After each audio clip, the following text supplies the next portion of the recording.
पिछले वीडियो में आपने देखा था कि गांव के लोग मान चुके थे कि कमला और रुखसाना की आत्माओं को न्याय मिल चुका है। हवेली को गिराने का काम भी शुरू हो चुका था। लेकिन जब मजदूरों ने जमीन में खुदाई की तो वहां से चीखने की आवाजें आने लगी। वह कौन था जो अब भी हवेली में फंसा हुआ था? क्या हवेली का रहस्य अब भी पूरी तरह उजागर नहीं हुआ था? रवि और अजय को लगा कि उनकी कहानी खत्म हो चुकी थी, लेकिन वे गलत थे। असली डर अभी बाकी था। अब आगे हवेली को गिराने के लिए गांव के कुछ मजदूर खुदाई कर रहे थे। जैसे ही उन्होंने फावड़ा जमीन में मारा, अचानक वहां से एक दिल दहला देने वाली चीख निकली। बचाओ, मुझे यहां से बाहर निकालो। मजदूर घबरा गए और भागने लगे। गांव के मुखिया ने खुदाई रुकवा दी और तुरंत रवि को बुलाया।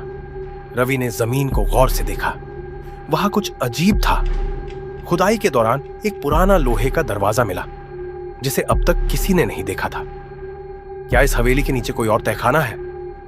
अजय ने आश्चर्य से पूछा। रवि ने अपने मोबाइल की टॉर्च जलाकर उस दरवाजे के अंदर झांका। गहरी अंधेरी सुरंग दिख रही थी। हमें अंदर जाना होगा, रवि ने कहा। रवि और अजय मशाल लेकर सुरंग के अंदर उतरे। हवा ठंडी थी और हर तरफ सड़ांध फैली हुई थी। अचानक दीवारों पर कुछ पुरानी पेंटिंग्स दिखीं। इन तस्वीरों में कमला, रुखसाना और कई औरतें थीं। उनके चेहरे पर डर साफ दिख रहा था। इस हवेली में सिर्फ कमला और रुखसाना ही नहीं, और भी औरतों की हत्या हुई थी, रवि ने चौंकते हुए कहा। अचानक सुरंग के अंत में एक लोहे का पिंजरा दिखा। जब रवि ने पिंजरे के अंदर देखा तो उसकी सांसें थम गईं। वहां एक बेजान कंकाल पड़ा था, जिसकी हड्डियां जंजीरों से बंधी हुई थीं। जैसे ही रवि ने पिंजरे को छूने की कोशिश की, वहां की दीवारों पर खून से एक अजीब संदेश लिखा हुआ उभर आया।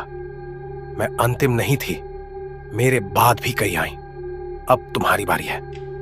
रवि और अजय ने पिंजरे को खोला। तभी अचानक एक जोरदार झटका लगा और हवेली के अंदर की मिट्टी हिलने लगी। हवा में अजीब सी गूंज उठी। रुक जाओ, ये मेरी कब्रगाह है।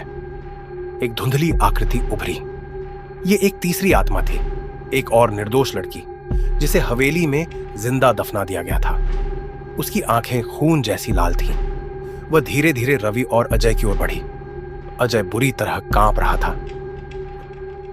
तुम्हें क्या चाहिए? रवि ने हिम्मत जुटाकर पूछा। आत्मा ने धीरे से कहा, बदला। रवि ने गांव के मुखिया और पुलिस को बुलाया। खुदाई जारी रखी गई और वहां से कई और कंकाल मिले। यह साबित हो गया कि हवेली में सिर्फ कमला और रुखसाना की ही नहीं, बल्कि कई और मासूम लड़कियों की भी हत्या हुई थी। गांव के कुछ बुजुर्गों से पूछताछ की गई, तब एक चौंकाने वाली सच्चाई सामने आई। इस हवेली का असली मालिक राजवीर सिंह था, जो कई साल पहले अचानक गायब हो गया था। लेकिन सच यह था कि वह गुप्त रूप से गांव के प्रभावशाली लोगों के साथ मिलकर औरतों की हत्या करवाता था। यह हवेली एक शमशान थी, जहां बेगुनाहों को दफनाया गया था। जब सभी आत्माओं को उनकी पहचान मिली तो हवेली में कुछ अजीब हुआ। रवि और अजय ने महसूस किया कि हवेली की हवा बदल रही थी। कमला, रुखसाना और बाकी पीड़ित आत्माएं अब हवा में विलीन होने लगी। कमला की आत्मा ने एक अंतिम बार रवि की ओर देखा और मुस्कुराई। अब यह हवेली शापित नहीं रही, और फिर वह गायब हो गई। गांव वालों ने हवेली को पूरी तरह गिरा दिया और वहां एक मंदिर बना दिया, ताकि दोबारा ऐसी कोई बुरी आत्मा वहां जन्म न ले सके। रवि और अजय ने राहत की सांस ली। अब यह सच में खत्म हो गया, अजय ने कहा।